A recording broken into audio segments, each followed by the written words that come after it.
কাল পর্যন্ত কিন্তু এত রোদ ছিল যে টিকতে পারছিলাম না, সাথে এত গরম, ছাতা ছাড়া তো চলাই যাচ্ছিল না বন্ধুরা, এত গরম ছিল। আর আজকে দেখো কি বৃষ্টি, আজকে এই বৃষ্টির জন্য কিন্তু বাচ্চারা স্কুলই যেতে পারলো না।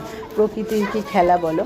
আর দেখেছো কালকে বৃষ্টি এত রোদের মধ্যে আমাদের বাচ্চাদের, এই যে তোমাদের পুকুরসোনাকে দেখছো, ওদের খেলা কিন্তু একটুও কমে না।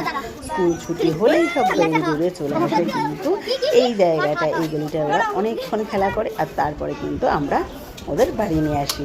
আর আজকে এত বৃষ্টি যে সকালবেলা উঠে ওরা স্কুলে যেতে পারলো না, তার জন্য কিন্তু সবার ভীষণ মন খারাপ, কান্নাকাটি শুরু করে দিয়েছে। স্কুলে যাবো কিন্তু পরিস্থিতি খুবই খারাপ। তোমাদের একটু দেখাচ্ছি, জল জমে গেছে বন্ধুরা বাড়ির সামনে।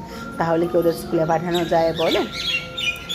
প্রকৃষণার দুটো বন্ধু কিন্তু ফোন করে সমানে বলছে, আন্টি স্কুলে যাবো, কী করে পাঠাই বলো? এই এতটা জলের মধ্যে স্কুলের সামনে কিন্তু আরও বেশি জল।